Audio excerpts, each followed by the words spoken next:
asalaamaaleykum di leen nuyu baax di leen jaajëfal ci ànd bi ngeen ànd ak seen bii di Tacko High Tech. ñu ngi leen di ñaan ngeen di amee vidéo yi di ko partagé te yéen ñi abonné bu ngeen abonné. tey di ñëw ak yéen ci benn application boo xamante ni si dalay dimbali muy économiser sa connexion bi du gaaw a jeex.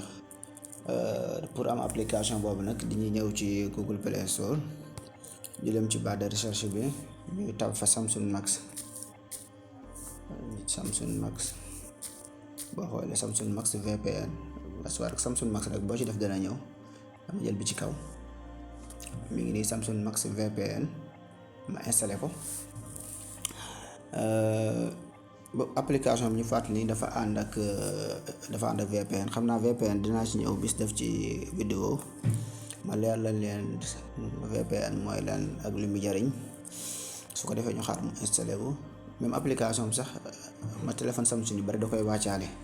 boo xoolee bi ngeen xoolee seen téléphone Samsung yu bari da koy wàccaale. bu ko wàccaale wul tamit foo dem mën nga ko faa télécharger Google Play Store wala beneen kii tamit mën nga faa télécharger mu installé wu sa téléphone. day jël ma téléphone Tecno yëg yëpp mën na cee dem. su ko defee léegi ñu ouvrir ko ñu xaar tuuti mu ñëw ma def suivant ma accepté ko. léegi première bii nii duma ko ok ma annulé ko laa def dama koy annulé ma accepté waat ma ignoré. bu ko defee léegi pour configurer ko damay ñëw ci trois traits yi léegi fii point bu rouge bi nekk ma ñëw cliquer foofu noonu ma ñëw ba ci suuf fi ñu bind déconnecté ma connecté ko.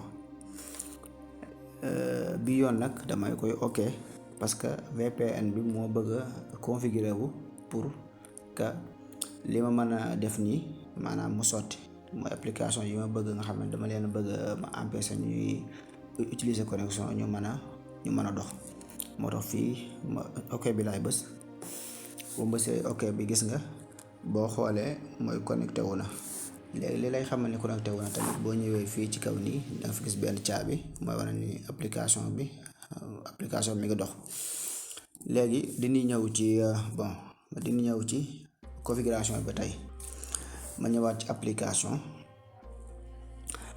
su ma ñëwee ci application mu wax ma mettre ko à niveau daa ñëw ci mettre à niveau ma cliquer ko ma wàcc ba ci suuf.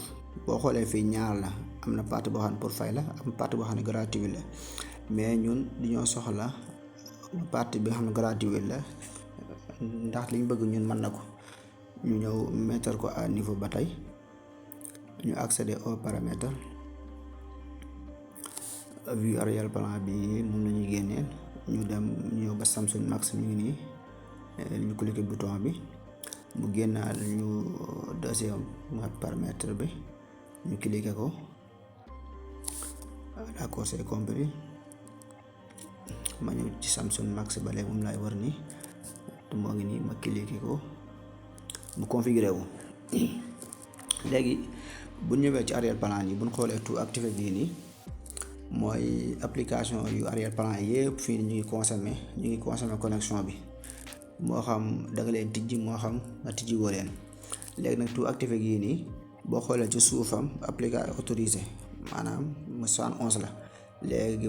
léegi ma xool tout activé gii nii boo ko désactivé man lu mu lay defal mooy application bloqué 71 mooy application yi nekkoon ci arrière plan bi yëpp da ko bloqué.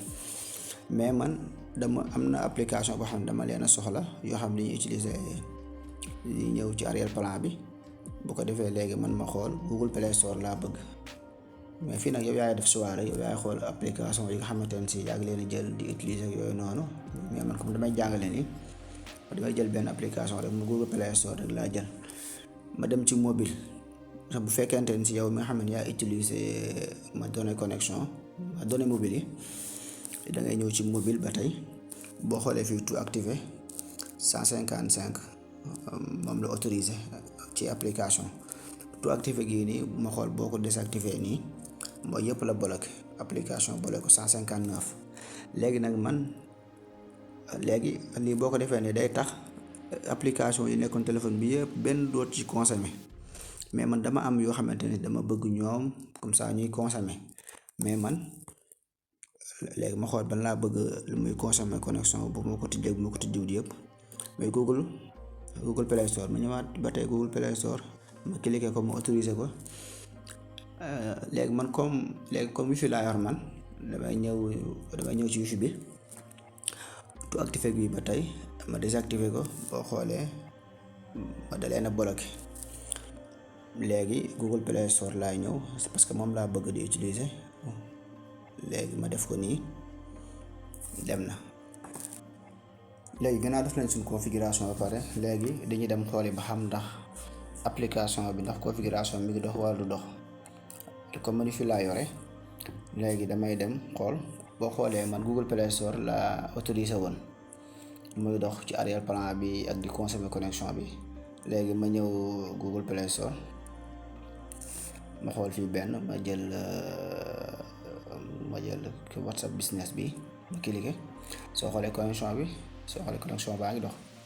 waaw boo xoolee nii connexion bi soo xoolee connexion baa ngi dox.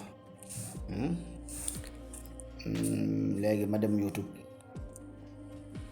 laay dem dugg YouTube. boo xoolee doxut ma actualiser ko doxut. gis nga mu YouTube baa ngi nii doxut. doxut mais bu ma jëloon beneen application tamit waaw du dox. kon mbokk yi loolu leen indi leen seen astuce tay bi. ñu ngi leen ñaan ngeen di abonné di am vidéo yi te di ko partager. jërë ngeen jëf.